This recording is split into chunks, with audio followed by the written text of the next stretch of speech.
Vamos lá, meus irmãos, paz do Senhor, tudo bem com vocês? Estamos aqui no nosso dia 2 da nossa leitura da Bíblia toda, a Bíblia toda em um ano, e nós chegamos agora em uma parte muito importante da Bíblia. Lembra, como eu falei nos vídeos anteriores, que nós estamos fazendo uma leitura com a perspectiva de uma grande história dividida em 4 atos: criação, queda, redenção e consumação. O ato da criação já foi em Gênesis 1 e 2. O ato da queda já foi em Gênesis 3. E agora, de Gênesis 4 em diante, nós falaremos sobre a história da redenção.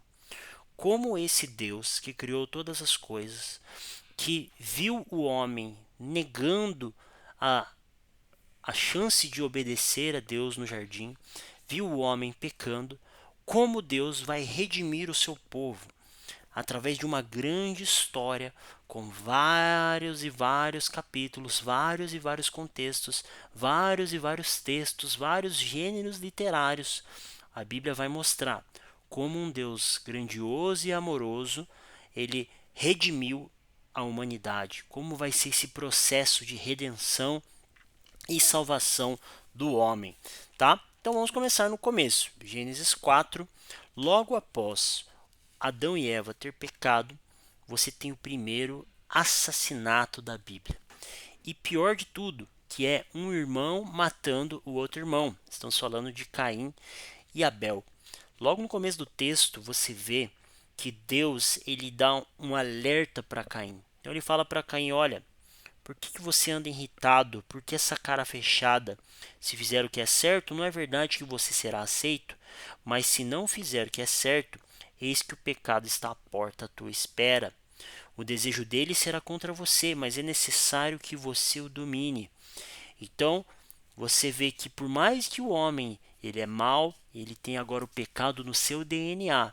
Você tem a voz do próprio Deus alertando e falando para o homem não se entregar ao pecado. Você conhece a história.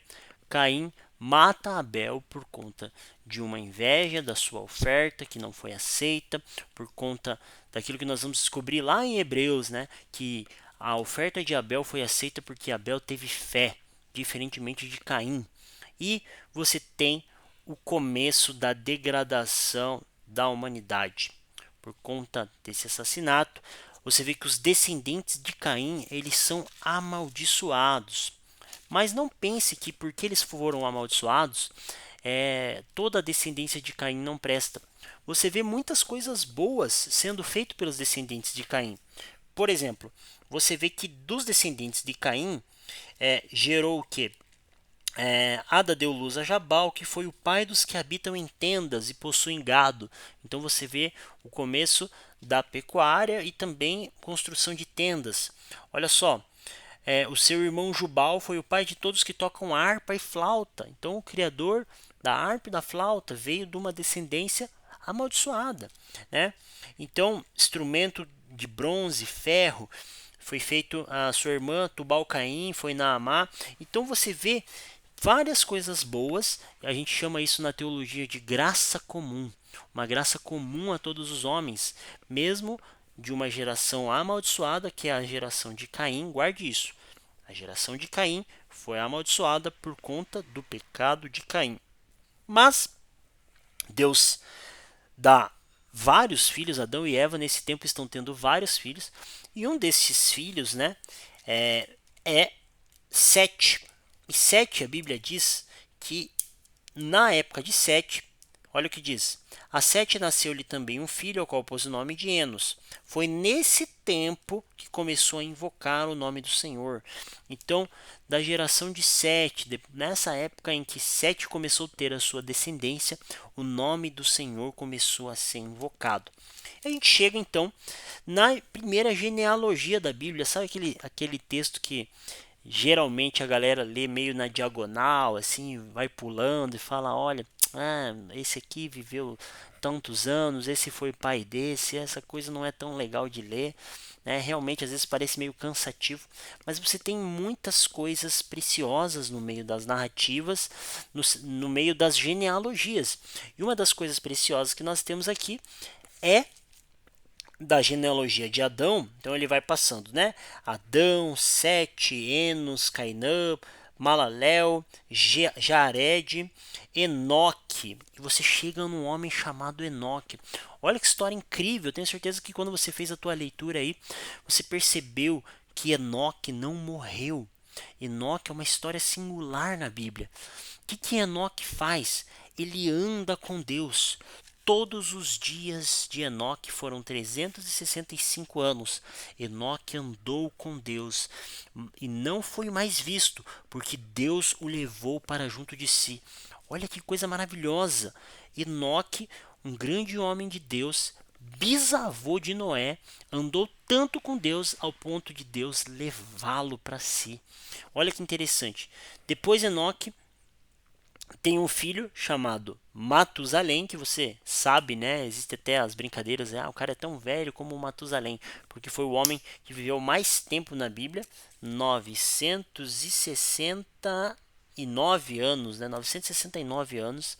Depois tem Lameque e a gente chega em um dos personagens principais na Bíblia, onde nós temos a primeira aliança que Deus fez, que é a aliança com Noé. Antes de nós falarmos de Noé, nós vamos falar um assunto que ele é bem discutido na internet. Você vai achar bons teólogos falando de um lado, bons teólogos falando do outro. Eu, PH, é que não vou dizer qual é a certa, mas eu vou te mostrar as duas opções. Vou falar que para mim parece fazer mais sentido, mas se você pensar diferente também não tem problema nenhum, né? Essas duas visões são amplamente difundidas por grandes teólogos, tá bom? Que é a questão dos filhos de Deus e os filhos dos homens. Gênesis 6 diz que, vamos ler aqui, né? Gênesis 6:2. Os filhos de Deus viram que as filhas dos homens eram bonitas e a tomaram. Quando fala esse tomaram, no original é justamente você tomar a força, você trazer ali para um abuso mesmo. Para si as mulheres, aquelas que entre todas mais lhe agradavam.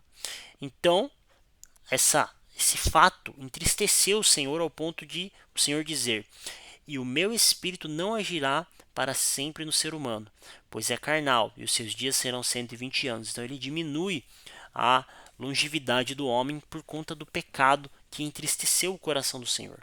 Mas quem são os filhos de Deus?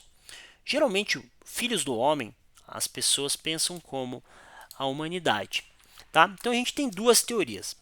A primeira é que os filhos de Deus são os anjos e os filhos dos homens são a humanidade. Os filhos de Deus, os anjos, vêm, têm relações com os homens, né? Então, provavelmente anjos caídos, né? Demônios, e aí geram os gigantes ou néfilins, né? Que a Bíblia vai falar ali em Gênesis 6:4. Naquele tempo havia gigantes na terra e também depois, quando os filhos de Deus possuíram as filhas dos homens, a quais lhe deram filhos. Então tá. Então a primeira alternativa seriam anjos tendo relação com homens, gerando esses gigantes. A segunda alternativa é que os filhos de Deus é a descendência de Sete, tá? E os filhos do homem a descendência de Caim, tá? E aí, os gigantes, né? Essa palavra usada para gigantes não precisa ser literalmente homens gigantes, mas pode ser a mesma palavra usada para homens poderosos até financeiramente, homens como grandes guerreiros, né?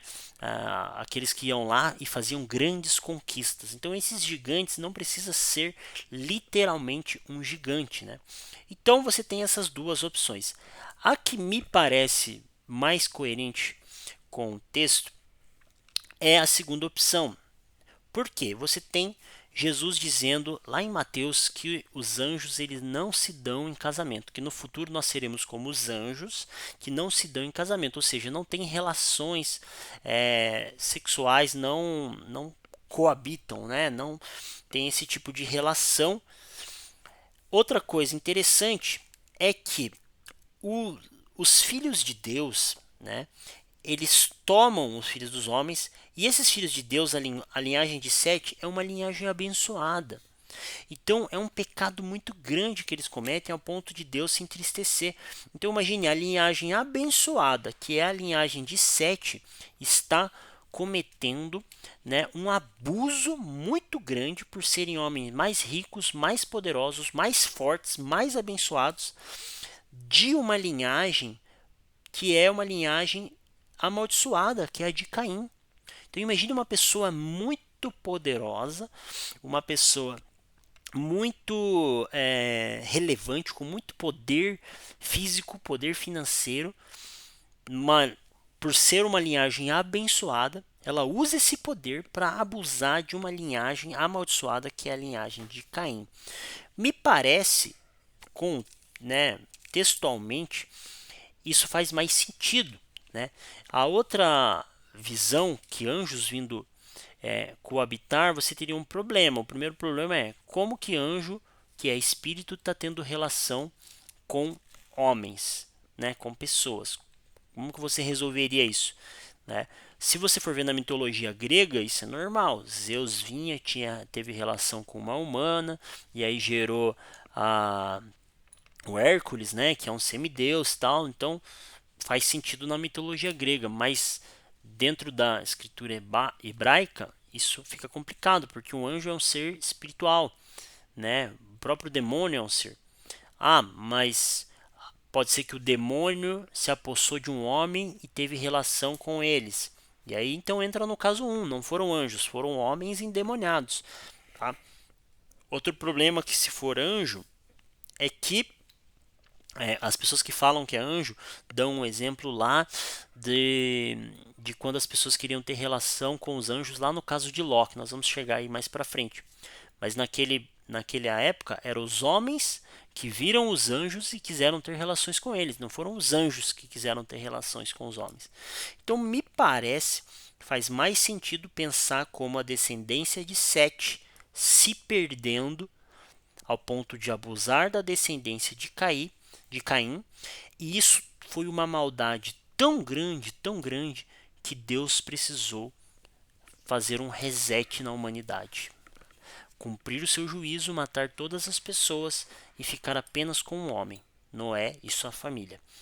O que faz sentido para mim ser essa segunda opção também é que é um problema humano, não é um problema angelical. E esse, apesar de existir demônios que influenciam a Terra até hoje, o problema aqui era de homens pecando contra homens e a punição foi para os homens, não foi para os anjos. O dilúvio veio para os homens. Então me parece fazer mais sentido essa questão da linhagem de Sete abusando da linhagem de Caim. Filhos de Deus, Sete, filhos do homem, a linhagem de Caim. Tá bom? Mas nós chegamos num grande homem de Deus, Noé. Noé era um homem justo e bom. Lembra da musiquinha lá dos três palavrinhas, né? Noé era um homem justo e bom. Ele andava com Deus. Realmente, essa música é bíblica, teológica, e é o que diz: Noé andava com Deus, assim como seu bisavô, né? Enoque, Noé andava com o Senhor e ele foi escolhido. E Deus fala uma coisa para Noé que só alguém que anda com Deus para falar assim: eu vou cumprir. Já fazia muito tempo que não chovia e Deus fala assim: olha, eu vou inundar a terra ao ponto de aniquilar toda a humanidade, animais e tudo. Você vai construir uma grande arca e você vai colocar um casal de cada espécie de animal dentro, a sua família, e você vai ser o único sobrevivente na humanidade. Noé obedece. E olha só, Gênesis 6:18 diz assim: com você estabelecerei a minha aliança, e você entrará na arca, você e seus filhos, sua mulher e as mulheres dos seus filhos.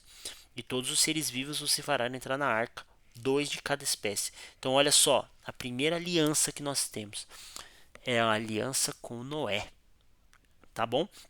Então, aqui a gente já tem a primeira aliança e vamos seguindo na história da redenção.